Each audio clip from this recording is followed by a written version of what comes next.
your wallet. He says that Amazon's privacy policy is pretty vague. They can use any kind of interaction they have with you on any level to make any kind of inferences, which is quite astonishing. And Turow says his research shows many people are resigned to just trusting in Amazon in exchange for letting Alexa turn out the lights. I'm Stephanie Hughes for Marketplace. I actually live in that smart speaker over there. Don't believe me? Say, play Marketplace Morning Report, and you should hear my little voice coming from inside. Amazon releases sales and profits later, covering spring into summer. We'll be watching for that news after the market closes today. I'm David Brancaccio. This is the Morning Report.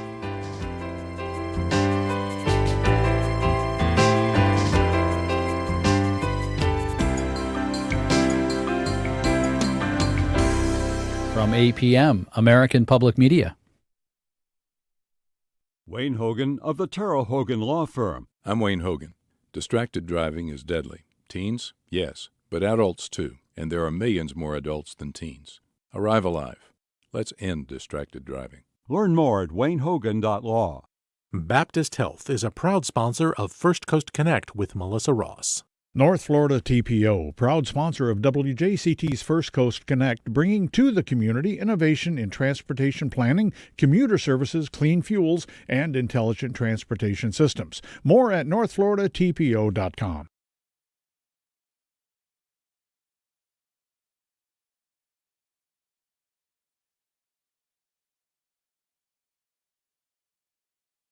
This is WJCT News 89.9 Jacksonville. Ahead in the next 5 minutes, live local news for the First Coast from the WJCT News team.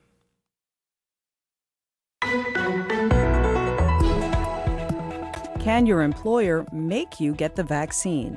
I'm Melissa Ross, and just ahead this hour on First Coast Connect, what the law says about mandating vaccines or masks at your workplace. We'll take a closer look at what's happening across the country and how that might impact the law here in Florida. That's ahead. Then later. Every time we sat down with people, Phil and I could feel our jaws opening and dropping. Just every moment that they described about their experience in this presidency was spine-tingling. A conversation with Carol Leonig, best-selling co-author of the new book, I Alone Can Fix It. That and more, just ahead.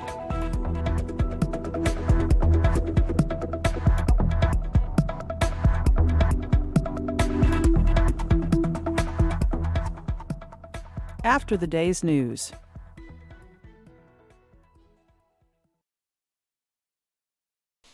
Live from NPR News in Washington, I'm Windsor Johnston. The Commerce Department says the U.S. economy grew by 6.5% in the quarter ending in June. Economists attribute the strong GDP report to massive government relief and vaccinations against COVID-19. President Biden is expected to announce that civilian federal employees will need to verify that they're vaccinated. If not, they'll be required to wear masks and submit to regular COVID testing. NPR's Tamara Keith reports Biden is expected to deliver a speech today about the next steps in the fight against the coronavirus pandemic. The Delta variant and areas with low vaccination rates are driving a surge in cases and hospitalizations. The federal government is the nation's largest employer, and requiring either vaccination or masking and testing could set a model for the private sector. The White House is careful to say this isn't a mandate, but it would effectively make life more difficult for employees who choose not to get the vaccine. Biden is also expected to address the new CDC guidance that recommends masks in indoor public spaces, even for vaccinated people in areas with substantial COVID transmission. Tamara Keith, NPR News. The Senate is moving ahead with debate on a roughly $1 trillion infrastructure proposal. Lawmakers voted to advance the legislation last night after President Biden and a bipartisan group of senators finalized key parts of the bill. Republican Senator Susan Collins is praising the effort. We've shown America that we can work together to find common ground on an issue that affects each and every American. The bipartisan bill focuses on traditional infrastructure projects like roads, bridges, and railways. The White House is unveiling its strategy to address the root causes of migration. NPR's Franco Ordonez reports on the long-term effort that includes increased cooperation with the private sector and other foreign governments. While specifics are limited, White House officials say they've received commitments from Mexico, Japan, and Korea, as well as the United Nations, to assist with humanitarian assistance in the Northern Triangle nations of Guatemala, Honduras, and El Salvador. In February, President Biden signed an executive order that called for the development of a migration strategy. The 5-point plan also seeks to address economic inequality, combat corruption, and strengthen democratic institutions. Senior administration officials describe the plan as the first of its kind, but much of the plan is expanding on previous efforts that have done little to curb migration from the region. Franco Ordonez, NPR News, Washington. This is NPR News. It's 9:04. You're listening to WJCT News 89.9 in Jacksonville. I'm Raymond Troncoso. Like the rest of the state, some Florida nursing homes are seeing a rise in coronavirus cases among staff and residents. Health News Florida's Stephanie Colombini looks at how homes are responding. Facilities in counties with high positivity rates are testing staff more frequently, according to the Florida Healthcare Association, which represents more than 80% of the state's nursing homes. Some are also restricting visitation beyond what federal guidelines call for. Brian Lee with the advocacy group Families for Better Care says he appreciates any effort to protect residents, but says the piecemeal approach can be frustrating. When we hear on one block they have restrictions in place and on the other block they don't have restrictions in place and families get confused, that's when angst develops. Lee is also concerned that about 30% of the state's nursing home residents and a majority of staff remain unvaccinated. I think that there still is an opportunity to incentivize inoculation. He suggests offering financial bonuses for vaccinated staff. For Health News Florida, I'm Stephanie Colombini. It's in the high 70s right now in Jacksonville. Today, expected to be mostly sunny with a high near 91. Heat index values, however, can be as high as 101. A chance of showers and thunderstorms before 3 p.m., and then a slight chance of showers and thunderstorms after 4 p.m. Tonight, you should expect it to be partly cloudy with a low around 75. Coming up, we have First Coast Connect with Melissa Ross. You're listening to WJCT News 89.9 in Jacksonville. I'm Raymond Troncoso. Support for NPR comes from iDrive, providing cloud backup, full system backup, and on-site iDrive appliance to protect PCs, Macs, and servers from data loss due to crashes and ransomware at iDrive.com/NPR and Americans for the Arts.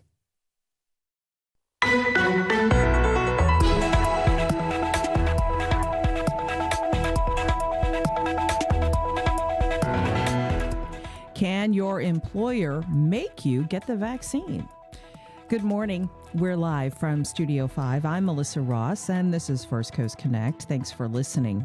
Just ahead, we're going to tell you what the law says about vaccine mandates and also mask wearing at your office. Let us know how things are where you work. Give us a call.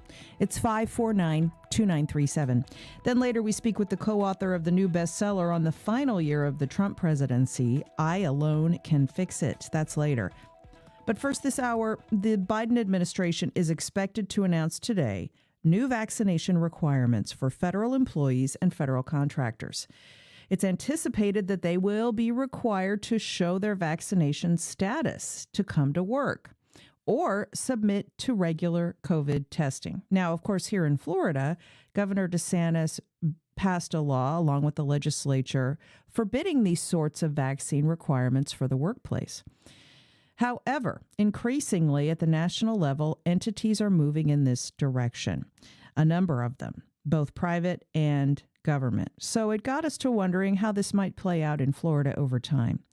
We have an expert on the line right now, Lindsay Swiger. She's an employment attorney with Jackson Lewis here in town, and she's on the line to tell us what our employer can do to keep the workplace safe. Hi, Lindsay. Good morning. Good morning, Melissa. Thank you for having me. So good to have you. Give us a call, folks. Let us know what the situation is at your workplace when it comes to keeping people safe from COVID-19, or if you have concerns about that, let us know your opinion on whether you think a business should be allowed to mandate vaccination for its employees as a condition of coming back into the office. The number to join us, 549-2937. Already getting your calls. Emails to firstcoastconnect@wjct.org. Tweets to @MelissaInJax. And our Facebook page, as always, is open on this. So, Lindsay, what is the situation here in Florida? It seems to be a bit like the Wild West. Can you bring us up to date on what the law says for employers in the Sunshine State? Absolutely, Melissa. I will do my best. This is an area where we are seeing a lot of changes just this week. For those listeners who are on the line and heard the national news update, they heard a story about the announcement expected out of the Biden administration today regarding federal government workers, as well as the updated CDC guidance regarding masking for vaccinated individuals. So we're seeing a lot of changes, and for those employers and employees who were looking at this last week, that's already out of date, and we're on to something new this week. And even later today, we'll have some additional new information. And the reason that we all of us need to be paying attention to the announcement out of the Biden administration is that even though we expect that those new rules to be focused on federal employees, it will also, or it may also extend to federal government contractors. Mm-hmm. And a lot of our First Coast businesses are federal contractors. And so everyone will need to be paying close attention to that announcement that we expect to have later today. Right. It could affect a lot of employees out there listening right now. 549-2937. Give us a call. So Mayo Clinic came out this week and announced mandatory vaccine requirements for their staff. St. Vincent's as well. The VA is the first federal agency to mandate vaccination for most of its staff. Do you think we'll see more of this? I do, Melissa. We are hearing at Jackson Lewis a lot of clients coming back to us with questions on whether to initiate a policy to require vaccination to return to the work site, and especially in the area of healthcare and long-term care and childcare. Those industries are especially focused on vaccination and improving and incentivizing vaccination rates among their workforce because they are essential and because they're on the front lines and most at risk for contracting COVID-19. So we do anticipate employers to at least give this a thought and consideration at this time as the COVID-19 rates are increasing. And here in our local area, we're seeing, the CDC is reporting that we're in a substantial area. We are perhaps the biggest hotspot in the country right now. Yeah, in Jacksonville, unfortunately.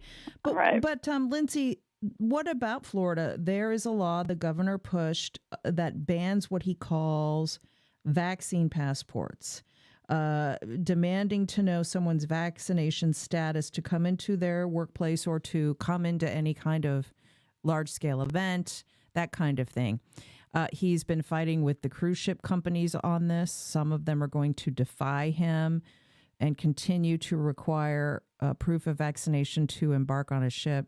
But where does that leave businesses in Florida that want to make sure all of their employees are vaccinated? That currently is against Florida law. Well, actually, Melissa, I would like to make a correction there. Okay. The law that you're talking about it does prohibit Florida businesses for asking for proof of vaccination status or vaccine passports from their customers or consumers, but not employees. The laws, okay, but not employers and not employees. And okay. So it is still possible in Florida for employers to have a vaccination policy or to ask for the vaccination status of employees. Although I would say that there are many legal considerations and practical considerations that employers should think through and receive the advice of their legal counsel before rolling something like this out. Like what? I'm so curious to hear because just yesterday, the head of our HR department at WJCT Public Media said, man, am I going to be listening to this show? businesses are wondering how they should proceed. Right. So there are, several pros to having a vaccine mandated policy in your workplace that encourages employees to become vaccinated. It may help to lead employees to feel more comfortable returning to the work site. Your customers and your clients may feel more comfortable knowing that your workforce is vaccinated. However, there are legal restrictions, and I'll be focusing my comments on the federal landscape. And so there we're talking about Title VII and the Americans with Disabilities Act and the Pregnancy Discrimination Act. Those are laws that many of your listeners may be familiar with, at least to some degree. But it's also important to keep in mind that for our multi-state employers who have operations not only in Florida, but throughout the United States, there are local and state laws that they'll need to consider and that may restrict what they can do or may allow them to do more than what they can do in Florida. Go ahead. No, you go ahead, please. So at the federal level, the Americans with Disabilities Act is our biggest concern when we're talking about mandating the vaccine. The Americans with Disabilities Act, or the ADA, prohibits discrimination against individuals with disabilities, and it requires employers to provide a reasonable accommodation to individuals with disabilities. Right. And those, of course, are legal terms that have requirements. Sure. Generally speaking. But what I hear you saying is, if an employer decides to require vaccination for its workforce, there need to be carve-outs for certain categories of employees, the immunocompromised, those who have a sincerely held maybe religious belief that they can say prohibits vaccination. Some parents do that with their children. They file exemptions for childhood immunizations. So employers have a lot to consider, right? That's absolutely right. And so if you are going to roll out a mandatory vaccination policy, you want to make sure that you have a process in place for responding to the request for reasonable accommodation from individuals who may have medical conditions that prevent them from being able to obtain the vaccine, those with the sincerely held religious beliefs, as you mentioned, pregnant employees who may have been advised by their healthcare providers not to receive the vaccine. And so you need to have an alternative in place for those individuals. And this EEOC has suggested, masking, social distancing, allowing those employees to continue to work remotely if that's a possibility, setting up a workspace where they have distance, and those kinds of things that could be alternatives to a vaccination policy. We're speaking with employment attorney Lindsay Swiger of the Jackson Lewis firm in Jacksonville. Increasingly, both government agencies and private companies are now going to be requiring vaccination for employees to come back onto the property of their business. The Biden administration expected to announce requirements today for federal employees and federal contractors. A number of tech giants are doing the same. Facebook, Google, they're both going to require their workers to get vaccinated. Major League Baseball requiring its staff to be vaccinated as of August, and a number of others, including Mayo Clinic here in Jacksonville, St. Vincent's as well. Let us know your thoughts about this, and let us know how things are at your workplace. 549-2937. David is in Green Cove Springs. Hi, David. Good morning. Go ahead. Good morning, Melissa. How you doing? All right, thanks. It's another day in paradise, right? As we try to survive. Go ahead, David. You live in a strange paradise, I tell you that. Don't I know it? What it is everybody doesn't want their rights infringed on, but when people don't get the vaccination, they infringe on other people's rights by spreading the virus. This virus would have been done. We would have reached herd immunity, and we would have been almost out of the woods with this. I can't understand why the politics gets in the way. Governor DeSantis, he's a major disappointment as far as I'm concerned, that he doesn't realize that this is hurting our economy, this is killing people, and we could have been done with this. We could have been putting the nail in the coffin, and this whole virus would have been looking in the rearview mirror, would have been done. David, I completely understand your frustration. That said, we do need to be fair-minded in pointing out that even countries that have been much more aggressive with the kinds of measures that would mitigate the spread of the virus are still struggling. So I guess that just speaks to the persistence of this virus and the way it's mutating. I just want to give that caveat, okay? That said, Lindsay Swiger, what about his comments? I think that he is expressing a frustration that a lot of people share. But then on the other side, there are individuals who are equally as passionate about not wanting to be required to have the vaccination. And there are many things that employers can do to encourage their workforce to become vaccinated that are short of a vaccine mandate. Like, look at the NFL, for example, Lindsay, the Jacksonville Jaguars. They're doing a combination of the carrot and the stick to make their players get the vaccine. Right, and all businesses can do some form of the carrot and to try to encourage their workforce to get vaccinated. It can be something as simple as a T-shirt or a hat. Or additional paid time off to individuals who are vaccinated, paid time off to get the vaccine and to recover from any symptoms that people may experience following the vaccine. So there are a lot of options for businesses to incentivize and encourage vaccination to help us to achieve the herd immunity that we are looking to get to. Bob in Atlantic Beach. Hello, Bob. How are you today? Go ahead. I am doing well, thank you, and I hope you guys continue to do well also. Thank you. I wanted to discuss the problem that our politicians are creating with different laws. I work for a very different kind of business. I'm a tugboat captain. We have a contract that leaves Jacksonville and goes to the Bahamas. We sail with 6 people on the boat. By Florida law, I cannot ask anybody getting on the boat if they have been vaccinated or not. But before I can get to the Bahamas, I have to have them show me vaccination passports. When I get to my destination, I also have to have them provide copies of the vaccinations to the local authorities. The difference in laws is almost impossible. And when you throw in the religious exemptions and stuff like that, it makes it extremely hard to comply with. Thank you very much. Oh, my gosh. Yeah. Bob, do me a favor. Stay on hold so we can get your number. That might make for a good follow-up news story, okay? Thank you. I'm going to put you on hold and grab your contact information. Wow.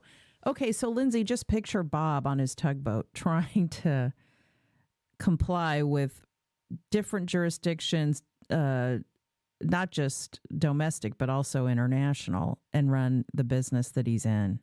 That just kind of makes my head spin. Absolutely. And Bob, you're not alone. There are, many businesses that operate in, throughout the United States and then internationally, as Bob's business does.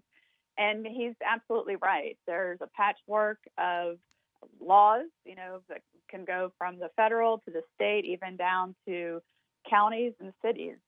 And it is very difficult for employers to comply and to stay in compliance as the legal landscape changes and fluctuates. And the best thing for our employers to do is to just try as hard as they can to stay up to date, to sign up for, email blasts and to do and to seek legal counsel, especially in a situation like what Bob has, where he is traveling, internationally with his workforce, to make sure that he is, protecting his business as well as the folks that he has working for him. It's 549-2937. Here's an email from a listener. I'm listening and I'm grateful for this broadcast today. I'm concerned about doctors' offices, dentists' offices, grocery stores, salons, restaurants, where the public assumes those helping them are safe. We need vaccinations and masks. Another tweet from Joss. I am totally opposed to these measures for a disease with a 98+% survival rate. Some people have legitimate reasons for declining the vax. These requirements will sow more division, resentment, and anger, he says. Okay, so Lindsay, that gives you a sense of the divide in this country and in this community over this issue. Absolutely, and it's real, and we all see it in our own, workplaces and out in the world when we're out. For those of us who are going out shopping and going to restaurants, you see it everywhere that we're going. And there are legitimate concerns that employees may have, in addition to the ones that we've talked about, disability and religion and pregnancy. For those who choose for other reasons not to become vaccinated and therefore may be required to wear a mask and socially distance in the workplace, they may feel as if they are suffering from something that is being called unconscious proximity bias, where they are not having the same level of access to leadership, mentorship, assignments, promotional opportunities because of their decision not to have the vaccination and therefore being required to wear a mask and socially distance. And so there are a lot of what we call employee relations issues that all employers have to think through and decide what is the best way to communicate with their workforce that reflects their culture and their objectives and their goals, while making their entire workforce feel welcomed and heard and appreciated in these very difficult times. Dave emails the show, when it comes to work vaccinations, it's about time. Once again, I suspect the loudest voices against the idea in the name of freedom are the very folks who are least likely to be actually exercising their own freedom of choice, he says. Jessica's on the line. We'll go to her in a minute. Lindsay Swiger, could this whole fight make its way to the high court? Florida's doubling down on its law on vaccine passports and such. How do you expect this to be litigated? There are many lawsuits already on file throughout the United States on all of these issues. So far, we've seen many of the early legal claims against mandatory vaccinations being dismissed and not moving forward in the early stages. However, we expect that those claims will be further, finessed and fine-tuned, and that they will continue. And what? And yes. Let me get one more call in. It's Jessica in Palm Coast. Hi, Jessica. Good morning. Hi, good morning. So I recently had a bone marrow transplant and am unable to get vaccinated, so I'm very sensitive to this issue. Mm-hmm. And I hire a lot of independent contractors to help around the home, acupuncturists, yoga instructors, and I require them to be vaccinated in order for me to have, to continue with their service. Are there any implications in requiring vaccinations for independent contractors? Thanks for that question, Jessica. Lindsay. Jessica, that is a very interesting question. And in terms of, I'm not sure that I've exactly understood it because I could see this going two ways. So I'll answer this way. In terms of being, a homeowner and having folks come into your home as independent contractors to, do work on you personally, as an acupuncturist or a massage therapist, if you're receiving their services, just like with your lawn service or something like that. I am not aware of any restrictions preventing you from asking for a vaccination status or requiring that those folks that you hire in independent contractor status be vaccinated. Now, if you're a business and these are independent contractors that you engage with in order to provide services to your customers, there may be some additional considerations that you would want to think through before requiring vaccination or requesting information about their vaccination status, such as how you're going to maintain that information in a confidential manner and those kinds of issues.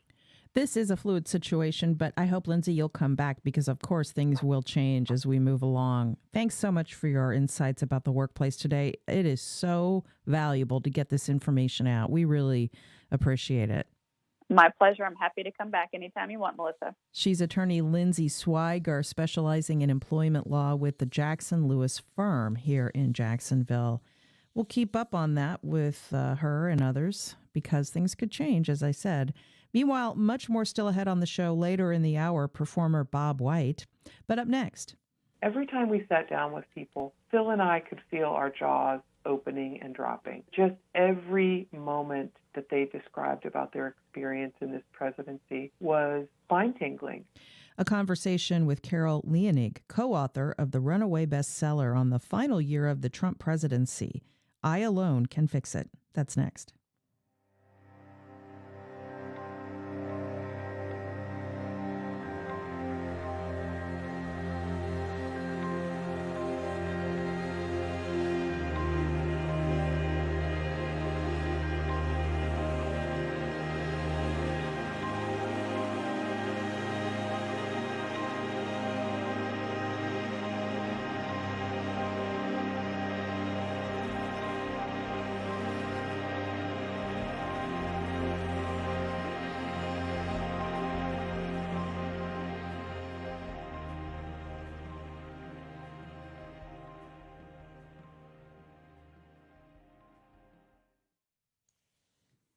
A new bestseller is billed as the definitive behind-the-scenes account of Donald Trump's final year in office.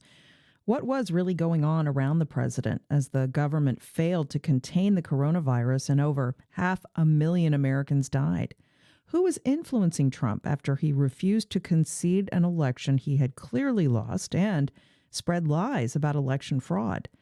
New reporting reveals a dysfunctional and bumbling presidency's inner workings in unprecedented and stunning detail. For more, I spoke with Carol Leonig, co-author of the bestseller I Alone Can Fix It, Donald J. Trump's Catastrophic Final Year. Hi, Carol. Great to talk to you. Thanks for joining us, and congratulations on the success of the book. Oh, thank you, Melissa. I'm so glad to be here with you. This book is so full of revelations about the final year of the Trump presidency. It's really hard to know where to begin. I guess let's begin at the beginning when you track the White House's first realization of the virus coming out of Wuhan, China, and their initial response to that. And as you go through everything that happened in 2020, what sticks out for me about this book is how time and time again the president made decisions that were in his best political interest, not in the best interest of the public and their health. What was it like for you and your co-author Philip Rucker to interview sources about this and realize just how really shocking some of these conversations and decisions were? Melissa, I love this question, genuinely, and I'm not just trying to flatter you. Because as a reporter, the most important thing you want from any sit-down is the truth. You want to understand what happened, and you want them to share every little detail. And every single time, with a few exceptions, rare, every time we sat down with people, Phil and I could feel our jaws opening and dropping. You know, just every moment that they described about their experience in this presidency was spine-tingling.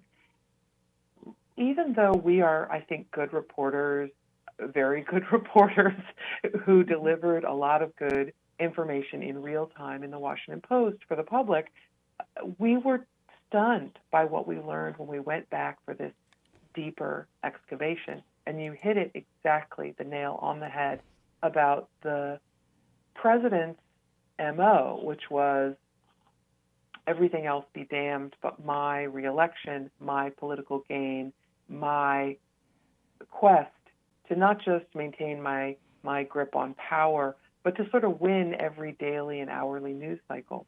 One thing I came away from this with was realizing that every single ardent supporter of the president who wanted let me re-clarify. So many of the president's most ardent supporters working to reelect him, wanting to achieve his agenda, so many of them were in a panic mode about the degree to which he was willing to put American lives in danger and to put the democracy in danger for his own gain. A couple of examples, Attorney General Bill Barr. Most people realize that this Attorney General was a huge booster for Trump, would do almost anything for him, and believed strongly in getting him reelected. And yet, according to our reporting with sources, Bill Barr's experience was traumatic because behind the scenes, he was trying every which way that he could to keep the president from sicking the armed military, the active duty military, on protesters in Portland, in Oregon, in Washington, D.C. He wanted to stop the president from doing that. He knew it could be a Waco. He knew it could be fatal. Americans on the other end of a military gun, all of that would be toxic and ready for danger. There was Mark Milley, not a politician, but a person definitely trying to serve the president, chosen as the chairman of the Joint Chiefs by Donald. Yeah. Sorry? Yeah, chairman of the Joint Chiefs of Staff at the time. Yeah. Yes, chairman of the Joint Chiefs of Staff, Mark Milley. Now, he's not a politician. He's not trying to get Trump reelected, so I'll make that small tweak. But he is a supporter in the sense that Trump is his president. He wants to give him the best military advice.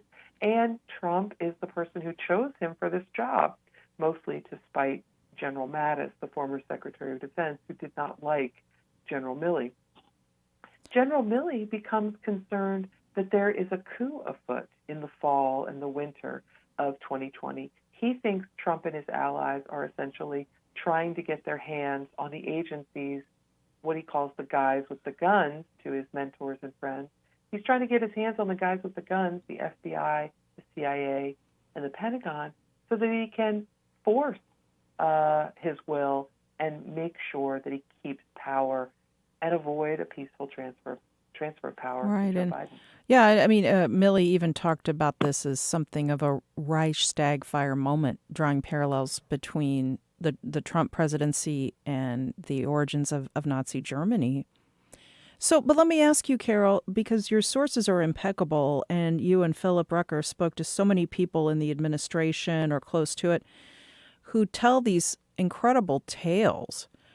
What would you say to those reading these accounts who feel that these people who were in a position of influence should have been sounding the alarm earlier about the dangers of the Trump presidency?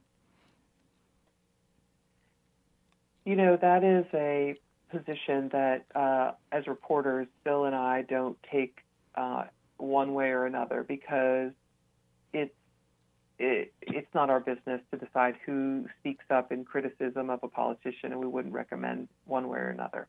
Mm-hmm. But I will say that I do have a better, behind-the-scenes insight now about why so many did not speak up.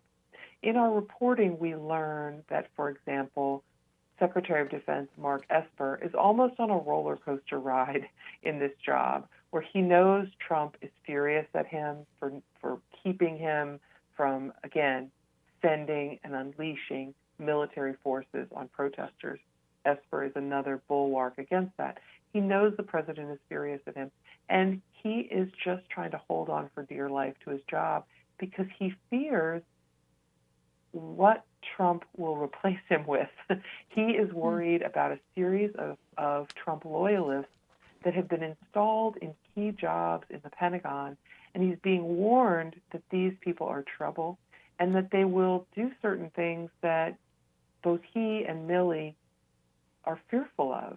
Again, do things to create chaos, create fear, a wag the dog moment, something, again, to do, to consolidate Trump's power, to build upon that power and make voters fearful enough they want to turn to him. So he is, again, one of the examples of the reasons people didn't come out more forcefully. He just wants to hold on to his job to prevent something worse. There are other people that were just afraid of Donald Trump, and they were afraid of what he would do to them. Remember, this is a president who, if you disputed him, would, as Esper found out in a meeting, rip your face off. That was what he was warned about. Esper apologized for his role in walking behind the president as he cleared Lafayette Square for a photo opportunity. Both Esper and Milley felt they had been used and played in that photo op, and they were distraught because they are the U.S. military. They are not political actors. They couldn't believe that peaceable protesters were removed in that way so that the president could sort of assert authority and show he was this law and order president. Again, keep in mind, chemical canisters of gas, rubber bullets, riot gear were used to shove people who were, mostly chanting and praying in a public park where they're allowed to protest. Mm-hmm. They were so upset about that that Esper apologizes a few days later and explains that he does not support releasing active duty military on protesters who are exercising their First Amendment rights. And he apologizes and also adds that, the racism in our country is a stain that needs to be addressed. And the U.S. military is committed to doing that and being a leader and a model in that fight. In that fight. Shortly after he left the White House, former President Trump hosted you and your co-author at Mar-a-Lago. And I'm just curious to ask you, sitting there with him, interviewing him for your book, which it's surprising, frankly, that he sat for the interview, but he did, along with some other authors who came to him. You sat there across the table from him. He told you he believed that he would have easily won re-election if there had not been a pandemic. He also told you a number of other things that were misleading or flat out false.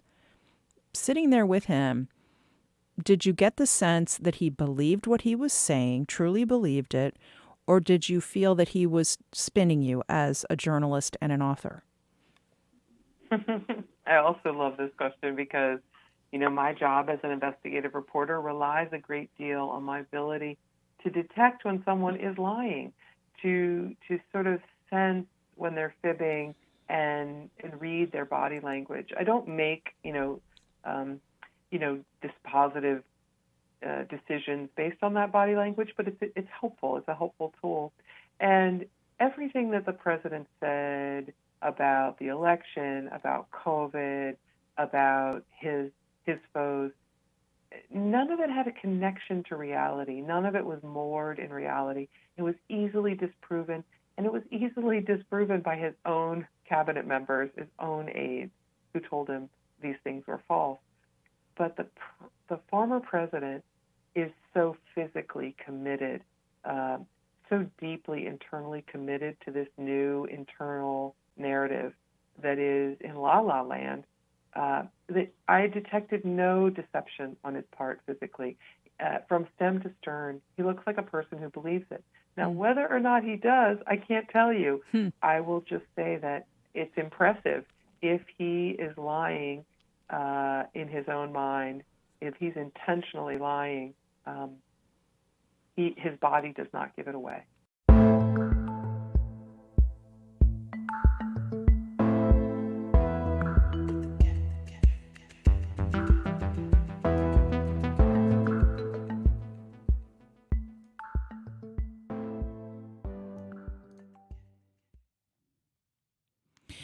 Well, the start of a new school year is almost upon us, and that means that it may be time to cut down on your kids' recreational screen time.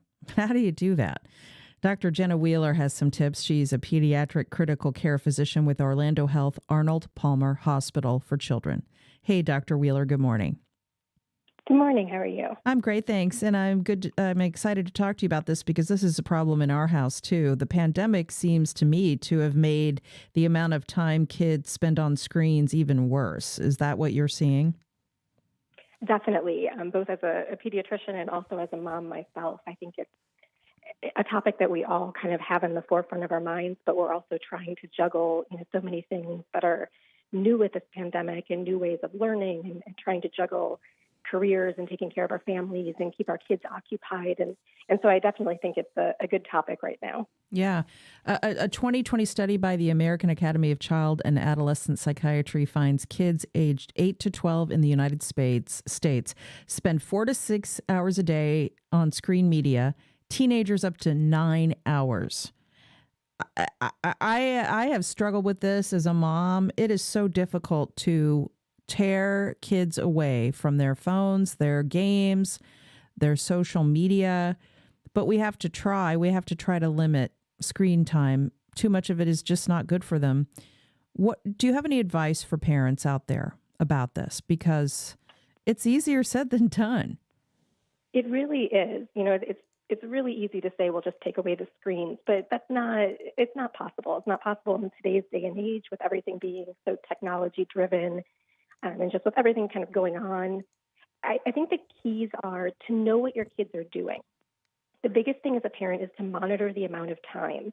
And not only the amount of time, but what is the content that they're looking at? Are they doing educational websites? Are they doing things that are more just social media? Just kind of know what your kid's doing. And especially as your kids get older, encourage some self-regulation. This can be a good learning process for the kids, too, to be able to negotiate some limits, to be able to self-regulate themselves, to say, hey, you know what, I'm going to spend a half hour on my iPad or my device, and then I'm going to go outside for a little bit.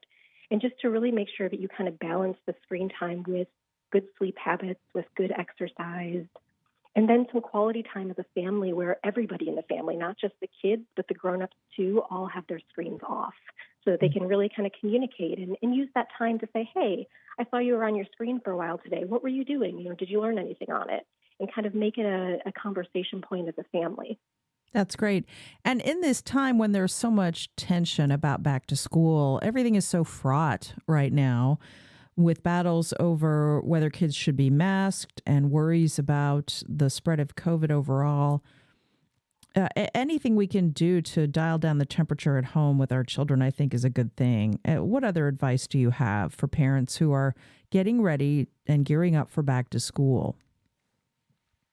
I think the biggest thing, just always with parents and with families is to, every family's needs are different. Every family has, different circumstances and situations. And so to kind of sit down with a family and say, hey, these are our goals. This is the goal for us as a family as we head back into the school year. These are my concerns as a parent. What are your concerns as a kid? How can I support you as a parent? There's a lot of concerns that kids have that they may not say, but if you ask them, they have some really good questions. And I think to be able to sit down and have that open communication, the more you can communicate on any front, the more then when you're getting into things like setting limits on screen time or talking about masks in school, talking about a pandemic, that open communication really goes a long way to really help with the anxiety of not only your kids, but you as a parent as well, because we just want the best for our kids. And like you said, there's a lot of topics right now that are different than what we were talking about a year or two ago. That's right. But one thing that seems to have endured is the toll this has taken on the mental health of kids and teenagers. And how are you seeing that manifest in your practice? I think that's definitely, has been a cause for concern. We've seen a lot of kids who are maybe not as closely monitored as they would have been as parents are trying to balance jobs with kids being home and childcare options being a little bit different. We're seeing kids have some increased impulsivity and making some poor choices in regards to, we've seen a number of overdoses and things like that come into our ICUs. There's definitely a concern for increase in obesity, just with all of the extra screen time and the lack of recreation as people have been, cooped up inside a little bit more than normal. And we have seen an increase in depressive symptoms, but our hope is that as we're talking about it more, as we're educating more, and this is more aware for us, that we can really help these kids and these teenagers and the family unit as well. And when you say limit screen time, what's a reasonable limit? Because as I said, kids spend up to 9 hours a day, particularly during the summer, on screen media. Sure. If you follow a lot of the guidelines, the guideline really is less than 24 months. They really shouldn't have any screen time except for video chats with an adult present being engaged. 2 to 5 years, they say typically less than an hour a day is a good amount. And then greater than 5 years of age, it's really, you need to negotiate with your child kind of as a family, balance it with recreation time, making sure that it's not cutting into sleep time, because every family is going to be a little bit different. And again, it goes back to also when they are on their screens, what is the content that they're looking at, and just making sure that that's a good conversation point for you as a family. Thank you so much. Timely advice, Doctor. She's Dr. Jenna Wheeler, pediatric critical care physician with Orlando Health. Thank you so much. Thank you. And we'll all do the best we can, right, parents? Okay, a quick break. And in a moment, performer Bob White. He's back with a new Raw Talks in his series, how you can see him and friends on stage coming up soon in Jacksonville. A COVID-safe show, too, by the way. It's called What I Did with My Pandemic. That's coming up, so keep listening.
ServPro of Jacksonville South and Arlington Jacksonville East are proud to support the Funk Zitello Foundation, helping to fund pancreatic cancer research through Mayo Clinic. To support or learn more, funkzitellofoundation.org. Farah and Farah, dedicated to representing the injured people in Jacksonville for over 40 years. Learn more at farahandfarah.com or 396-5555. Farah and Farah's accident attorneys are here for you, here for good.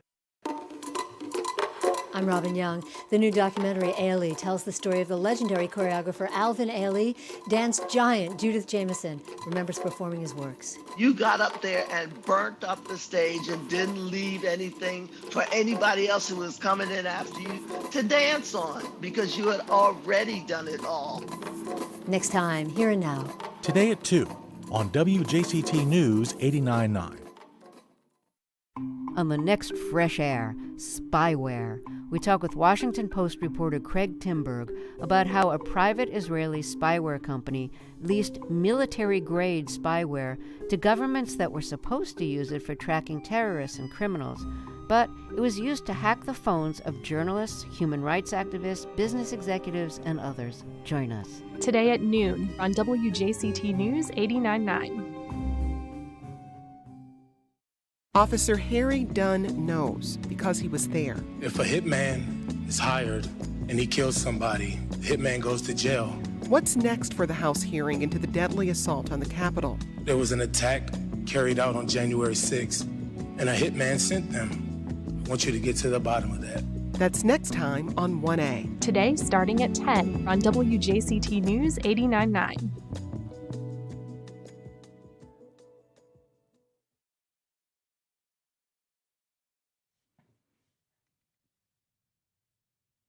Welcome back. Well, performer and former Cultural Council Chief Robert Arlie White is back with a new edition of his Raw Talks series. He'll be joined by some on-stage friends as well. This new show is COVID safe and distanced and called What I Did with My Pandemic. Take a listen. Robert Arlie White, good to talk to you. Thanks for being with us. Thank you for having me on today. What a treat. I know. It's great to talk to you. Now, you have a new show coming up, part of your Raw Talk series. That's Raw for Robert Arlie White, with Charlotte Mabry, your Yeah. friend and artistic partner. This is called What I Did with My Pandemic.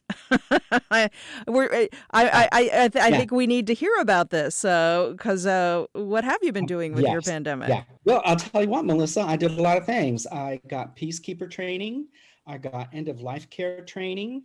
I visited with folks. I heard stories that I want to share. One of the best stories that I want to share involves a fella here in Jacksonville, Lenny Thiessen, who was my very best friend in high school. We went to high school together in Honolulu. And in fact, I moved to Jacksonville, Florida at the beginning of my senior year of high school. So I was, bitter. And Lenny showed up shortly thereafter. We both had family connections that drew us here.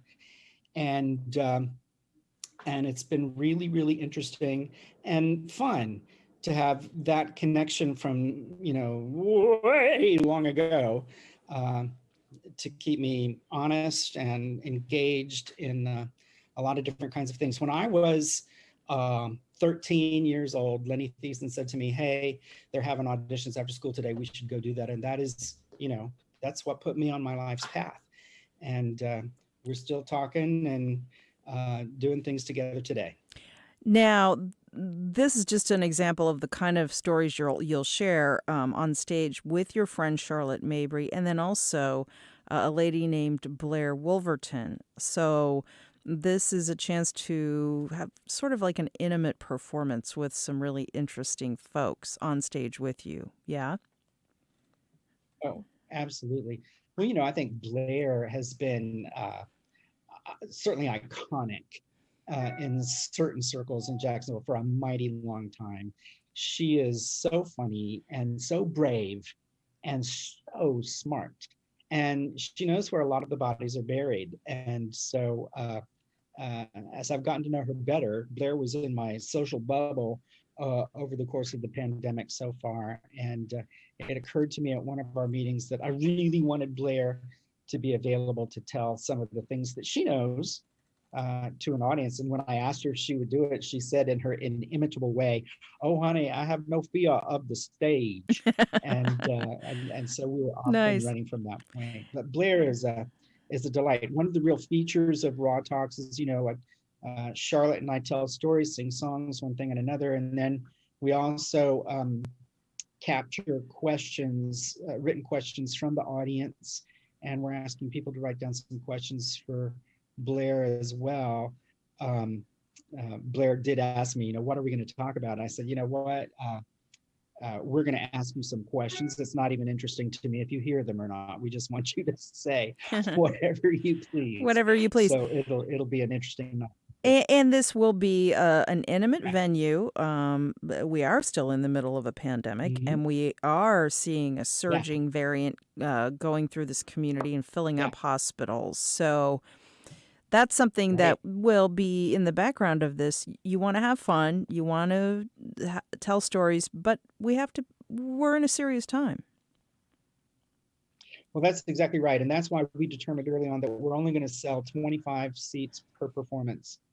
And the venue will allow people to cluster in their bubbles or to sit far apart if they please. We're going to have the seats set up distanced. We're going to ask people to wear masks for sure. We're going to do everything we can to keep people safe. I've been paying really, really close attention to the good work that you've been doing on your show. And I've been paying attention to a lot of the other things that come out about the pandemic as well. I guess I was hopeful when we named the thing What I Did with My Pandemic, because, candidly, I'm still doing it. And I imagine I'm going to be doing it for a little bit. Absolutely right. Won't we all? But this will be a good way to catch up with you, Robert Arlie White, and friends at Raw Talks. This is coming up Thursday, August 5th through Sunday, August 8th at the Ronan School of Music on Geraldine Drive in Jacksonville. People can register at Facebook and Eventbrite. Is that right? Eventbrite, just look for What I Did with My Pandemic, and I have to say that Thursday and Sunday are sold out. No seats available. Oh, you're popular. Friday's going quick, and we just added Saturday. So you can still get in on Friday and Saturday night and have a fun weekend with us. Check it out. Raw Talks with Bob White, Charlotte Mabry, and Blair Wolverton. Have a great show. Break a leg, and thanks. Thank you. Thank you. And thank you so much. What a treat. Thank you. And that's our show. Thanks for listening. Thanks also to producer Heather Schatz, director Josh Torres, and our new associate producer, Catherine Hobbs. Welcome, Catherine. Also, editorial director Jessica Palumbo and digital editor Bill Bortsfield and the rest of the WJCT News team. You can catch our podcast up later today on all platforms, and keep your feedback coming. Send those emails to firstcoastconnect@wjct.org. I'm Melissa Ross. We'll be back at 9 a.m. tomorrow for a Friday Media Roundtable. Mask up, folks. Get vaccinated.